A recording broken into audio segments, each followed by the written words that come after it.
Hey friends, welcome back to my channel. तो यहाँ episode की शुरुआत में यान के पास उसके डैड का कॉल आता है और कहते हैं उसके डैड कि तुम मेरे पास पैसा भेज रही हो या नहीं भेज रही हो। अगर नहीं भेजी हुई तो समझना अपनी माँ को तो मार ही चुकी हो, क्या चाहते हो कि अपने बाप को भी मार दो। यहाँ पे कहती है कि डैड आप ऐसा कैसे बोल सकते हैं। तभी यहाँ पे उन दोनों की बातें सुन लेता है गू, और यहाँ पे गू कहता है कि क्या कर रही थी तुम। यहाँ पे वो बोलती है कुछ नहीं। वो बोलता है कि तुम कुछ तो कर रही थी, मुझे पता है, और तुम ये मेरी कीमती बैग बेचकर किसको पैसे दे रही हो, अपने बॉयफ्रेंड को। यहाँ पे बोलती है यानगू बस भी करो, बहुत हुआ, इनफ है। यहाँ पे कहता नहीं अभी तक इनफ तो नहीं हुआ, लेकिन हाँ मैं तुम्हें बताऊंगा इनफ किसे कहते हैं। यहाँ पे वो उसे फिर से टॉर्चर करने लगता है, मारने पीटने लगता है। यहाँ पे वो बैग बेच के वो डैड को पैसे दे रही होती है, लेकिन यहाँ पे गू गलत ही सोच लेता है यान के बारे में। यहाँ पे कहती है तुम मुझे कभी नहीं समझ सकते। यहाँ पे कहता है और मुझे समझना भी नहीं है चीप टाइप की लड़की को, मैंने तो सबसे बड़ा शादी करके ही गलती कर दिया तुम जैसी दो कौड़ी लड़की को। यहाँ पे वो उसे बेड पे फेंक देता है। अब यहाँ पे बेचारी काफ़ी ज़्यादा हर्ट होती है एंड यहाँ पे वो जाने लगता है और कहता है कि सुनो, ज़्यादा बड़बड़ाना मत, और ज़्यादा पैसों की ज़रूरत है तो ये लो मेरा एटीएम कार्ड। वो उसे अपना क्रेडिट कार्ड दे देता है और कहता है जाओ जिसे देना है दे दो तुम पैसे, ठीक है। इतना कह के वो वहाँ से चला जाता है। अब बेचारी यान काफ़ी रोने लगती है कि उसकी लाइफ एकदम बस से भी बदतर हो रही होती है। यहाँ पे उसके डैड का कॉल आता है। यहाँ पे उसको पेट में भी बहुत ज़्यादा पेन हो रहा होता है। इतना टॉर्चर करने के बाद उसे बेड पे पटका जाता है। जाहिर सी बात है एक प्रेग्नेंट लेडी के लिए ये सब बहुत बड़ी चीज़ है। तो उसके डैड को बोलते हैं कि पैसा भेज रही हो या नहीं। यहाँ पे कहती है डैड आपको तो ये भी नहीं पता है कि आपके पास एक बेटी भी है। यहाँ पे कहता है फालतू की बकवास से बातें करना बंद करो, अब मुझे अभी के अभी पैसे भेजो। यहाँ पे कहती है ठीक है आपके पास पैसे चला जाएगा, आइंदा से मेरे पास कॉल करके मुझे परेशान करने की कोशिश मत करिएगा। इधर वो डॉक्टर के पास जा रही होती है चेकअप करवा के, तो यहाँ पे उसे मिलता है जू। यहाँ पे जू बोलता है क्या हुआ तुम ठीक तो हो ना। तो यहाँ पे कहती है हाँ मैं ठीक हूँ, और तुम्हारी तबीयत। तो बोलती है मेरी तबीयत भी सही है। वो बताती है कि मैं एक प्रेग्नेंट हूँ। कहता है क्या तुम प्रेग्नेंट हो, क्या ये बात गू को पता है। लेकिन यहाँ पे बोलती है नहीं उसे कुछ भी नहीं पता है। तो कहता है ये कैसा बात है, तुम्हें इतना जुल्म करता है वो और तुमने उसे बताया तक नहीं। यहाँ पे कहती है नहीं ये सही वक्त नहीं है। कहता ठीक है अपना ख्याल रखना, कुछ भी ज़रूरत हो तो मुझे बोल सकते। इतना कह के वो वहाँ से चला जाता है, क्योंकि उसने सोच लिया था कि अगर वो देखेगा तो जाहिर सी बात है बेचारी यान पे ही सियप्पा करेगा। इससे अच्छा है कि वो वहाँ से चला ही जाए। इधर यान उन सब चीज़ों से परेशान एकदम से बेबी के साथ वो चली जा रही होती है। तभी यहाँ पे देखने को मिलेगा कि गू के पास कॉल आता है यान का, लेकिन यहाँ पे वो सायुन के पास होता है। तो यहाँ पे बोलती है कि अगर तुम्हें पता चले कि तुम फादर बनने वाले हो तो क्या तुम खुश होगे। यहाँ पे कहता है फालतू की वाहियात बातें बंद करो, ठीक है, और ये कोई मजाक करने का टाइम नहीं है। वैसे भी मुझे जब तुमसे कोई मतलब नहीं है तो मुझे उस बच्चे से क्या मतलब होगा, और वैसे भी तुम डिज़र्व कर सकती हो नहीं कर सकती हो।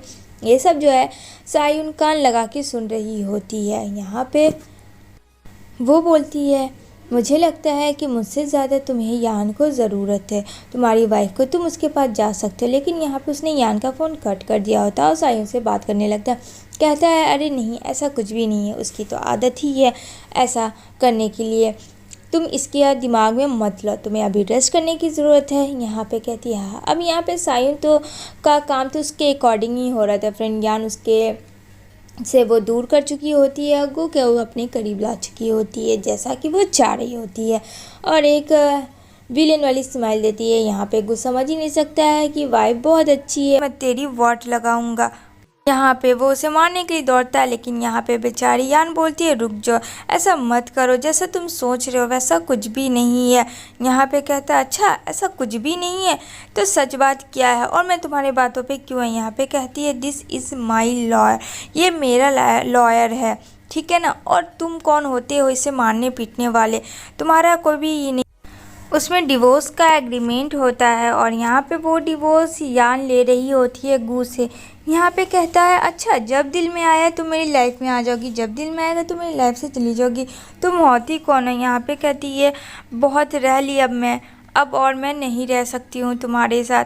काफ़ी मैंने सोचा कि शायद मैं तुम्हारे साथ एडजस्ट कर लूँगी, बट नहीं, अब पॉसिबल नहीं है और मैं अब ये सारा टॉर्चर नहीं सह सकती हूँ। तभी यहाँ पे गु जो है यान को मारने लगता है और यहाँ पे कहता है तुम्हारी इतनी हिम्मत कि तुम मेरे से ज़ुबान लगा के बात करोगी।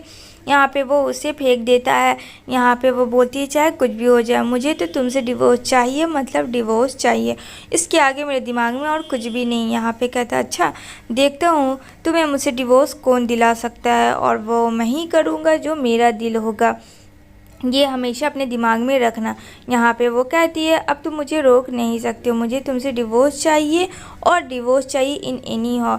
कैसे क्या करना है ये मैं कर लूँगी खुद से। कहता है अपने पास्ट को भूल गई, जब तुम एकदम गरीब थी 3 साल पहले कहाँ थी? क्या यह मैं तुम्हारी फैमिली बैकग्राउंड को याद दिलाऊं?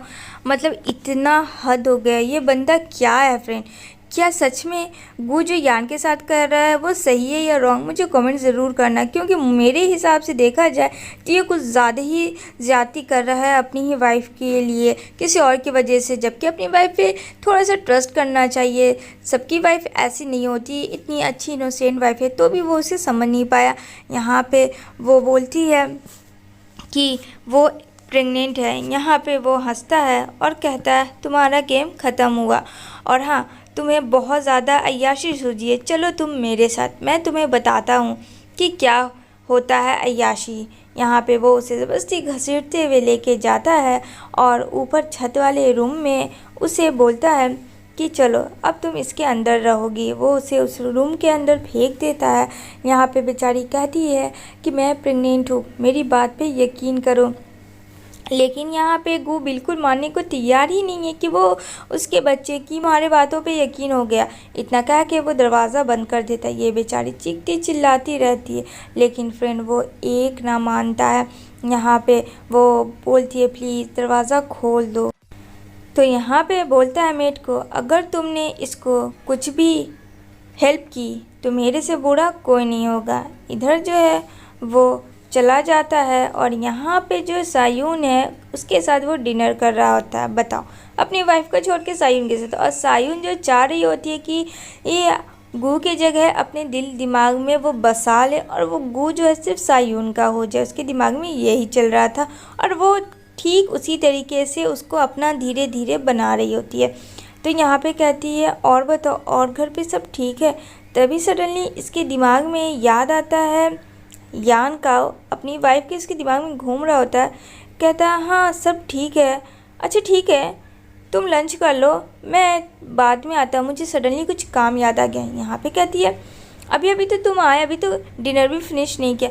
कहता नहीं नहीं मैं बाद में आ जाऊँगा। इतना कह के वो वहाँ से चला जाता है।